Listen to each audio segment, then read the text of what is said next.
Prime Minister Narendra Modi has inaugurated the country's first 5G test bed to make more favorable environments for farms, working on next generation technologies. आज की video में हम जानेंगे कि basically 5G क्या है, India में कब से 5G आएगा, 5G से इंडिया को और हमको क्या फायदा होगा। बात शुरू करते हैं शुरुआत से। साल 1979 में जब पहली बार सेल फोन इंटरनेट लॉन्च किया गया था, जिसको कि फर्स्ट जनरेशन सेलुलर नेटवर्क कहा जाता था। इस नेटवर्क से सिर्फ उस टाइम पे कॉल ही किए जा सकते थे। Not for them, whatever the reason, haven't kept up with the booming industry of cellular radio telephones. More and more people to have a phone in their car or even one that travels with you. ये network काफी week था, काफी time call मिलता नहीं था and अगर कभी call मिलता भी तो वॉइस क्लियरली नहीं सुनाई देती थी। फिर अर्ली 90s में सेकंड जनरेशन 2G लॉन्च हुआ और ये जो G है इसका मतलब जनरेशंस होता है और ये फर्स्ट जनरेशन से काफी अच्छा नेटवर्क माना जाता था। इस नेटवर्क से कॉल्स तो प्रॉपर्ली हो पा रही थी एंड अब लोग SMS एंड MMS भी अच्छे से सेंड कर पा रहे थे एंड इवन की इंटरनेशनल कॉल्स भी कर पा रहे थे। और 2G के बाद ही 2.5G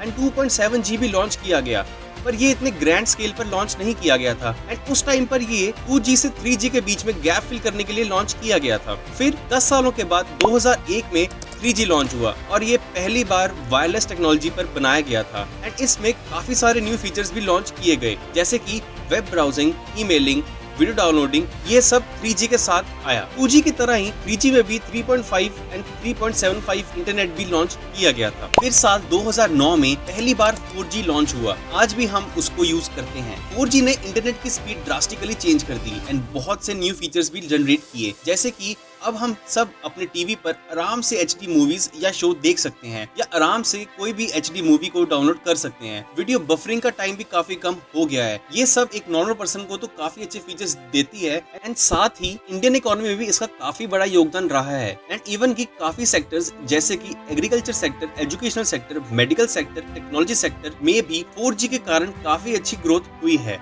एंड अब इंडिया 5G को लॉन्च करने वाला है। तो चलो जानते हैं बेसिकली 5G क्या है एंड कैसे 5G बाकी जनरेशन से अलग है। 5G माने तो 5th जनरेशन इंटरनेट, जो कि 20 टाइम्स ज्यादा फास्ट है 4G से। ये ऐसा इसलिए हो पाया है क्योंकि 5G की बैंडविड्थ काफी ज्यादा है। बैंडविड्थ मतलब कि एक गिवन टाइम में आप कितना maximum amount of data transfer कर सकते हो एंड 5G में काफी लो लेटेंसी भी है। लेटेंसी होता है जैसे कि आपने 4G से अपने एक फ्रेंड को कॉल डायल किया एंड वो कॉल विद इन 0.04 सेकंड्स में आपके फ्रेंड्स के पास आ जाएगा, पर 5G में ये लेटेंसी पीरियड 0.01 सेकंड्स हो जाएगा। 2G, 3G, 4G, TV and wifi ये सब अल्ट्रा हाई फ्रीक्वेंसी पर चलते हैं, पर 5G जो है वो सुपर हाई फ्रीक्वेंसी पर चलेगा, जिसके कारण इसकी स्पीड बहुत ज्यादा होगी। 5G is the latest generation of mobile networks and it's a huge step up from what we have available to us today. India में 5G के ऑक्शंस अभी रिसेंटली हुए थे एंड ये ऑक्शन इंडिया के अब तक के सबसे बिगेस्ट स्पेक्ट्रम ऑक्शंस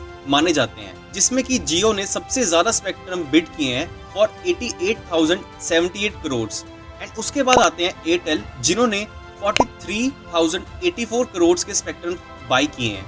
फिर वोडाफोन ने 18,799 करोड़ के स्पेक्ट्रम बाई किए हैं एंड अडानी ने सिर्फ 212 करोड़ के स्पेक्ट्रम्स लिए हैं। डिपार्टमेंट ऑफ टेलीकॉम के अकॉर्डिंग वो 5G को इसी साल लॉन्च करने वाले हैं एंड मोस्ट प्रोबेबली 15 अगस्त से 5G इंडिया में आ जाएगा, पर ये सारे इंडिया में नहीं आएगा। 5G अभी सिर्फ कुछ सिलेक्टेड सिटीज में ही आएगा एंड डिपार्टमेंट ऑफ टेलीकॉम ने 13 सिटीज को शॉर्टलिस्ट किया है, जिसमें कि सबसे पहले वो 5G को लॉन्च करेंगे। तो चलो बात करते हैं 5G के एडवांटेजेस के बारे में। सबसे पहले आती है हाई स्पीड। तो अगर मैं स्पीड की बात करूं तो अगर आपको 2 घंटे की मूवी को डाउनलोड करने के लिए 3G में 26 घंटे लगते थे, 4G में 6 मिनट लगते थे, 5G में आपको सिर्फ और सिर्फ 3.6 सेकंड्स लगेंगे। जियो ने 4G के दौरान इंडिया में हाईएस्ट स्पीड का रिकॉर्ड बनाया था, जो कि 21.1 Mbps था एंड अब देखते हैं कि 5G की कितनी स्पीड आती है, जो कि पहले से ही 4G से 20 टाइम्स ज्यादा फास्ट है। दूसरे नंबर पर आता है low latency period. Low latency के कारण 5G में data transferring, internet responding time, web responding time सब काफी फास्ट हो जाएगा। एंड इस लो लेटेंसी के साथ ये काफी सारी टेक्नोलॉजीज को भी सपोर्ट करेगा, जैसे कि ड्रोन्स को एग्रीकल्चर पर्पस के लिए यूज किया जाएगा, जो कि पेस्टिसाइड्स एंड फर्टिलाइजर्स को स्प्रे करेंगे। वर्चुअल रियलिटी से जैसे कि डॉक्टर्स आपको कहीं पर भी डायग्नोस कर पाएंगे एंड अकॉर्डिंगली मेडिसिन दे पाएंगे। Cloud gaming, artificial intelligence, metaverse and internet of things IoT को भी काफी ज्यादा बूस्ट मिलेगा। तीसरे नंबर पर आती है इंटरनेट स्लाइसिंग। जैसे कि आपके घर में आपको 40 MBps की स्पीड सफिशिएंट है, पर उसी तरफ एक हॉस्पिटल या फिर एक फैक्ट्री को मिनिमम 1 Gbps की स्पीड रिक्वायर्ड होती है। तो 5G से सबको उनकी नीड्स के अकॉर्डिंगली ही इंटरनेट की स्पीड आएगी, जिससे किसी की भी स्पीड कम नहीं होगी। चौथे नंबर पर आती है रिसर्च। 5G से रिसर्च में काफी बेनिफिट होगा एंड कोई भी नेचुरल डिजास्टर जैसे कि सुनामी, अर्थक्वेक एक्सेट्रा का पहले ही पता चल जाएगा, जिसकी हेल्प से हम उसके अकॉर्डिंगली प्रिकॉशंस ले सकेंगे। इन सब से इंडिया को बहुत फायदा होगा अपनी इकोनॉमी को बूस्ट करने के लिए। पर इतने सारे एडवांटेजेस के साथ 5G के कुछ डिसएडवांटेजेस भी हैं। पहला डिसएडवांटेज आता है हाई कॉस्ट ऑफ इंफ्रास्ट्रक्चर। जैसे कि मैंने आपको बताया था इंटरनेट स्लाइसिंग के बारे में, तो 4G में क्या होता था, 2 किलोमीटर की रेंज में एक टावर होता था, जिसके कारण हमको इंटरनेट की स्पीड आती थी। बट 5G में मिनिमम 250 मीटर्स में एक मिनी टावर लगाना पड़ेगा, जिसके कारण काफी सारे इंफ्रास्ट्रक्चर कॉस्ट लगेगी एंड इसी की वजह से हमको अपनी नीड के अकॉर्डिंगली इंटरनेट की स्पीड आएगी। सेकंड डिसएडवांटेज है हाई फ्रीक्वेंसी सिग्नल। अब आप ये सोच रहे होंगे कि हाई फ्रीक्वेंसी तो फायदे वाली बात है, इससे हमको इंटरनेट की रेंज ज्यादा आएगी, पर बेसिकली होता इसका ऑपोजिट है। हाई फ्रीक्वेंसी के कारण सिग्नल की रेंज कम हो जाती है, जिसके कारण टावर्स को काफी पास लगाना पड़ेगा, जिसकी कॉस्ट ज्यादा आएगी।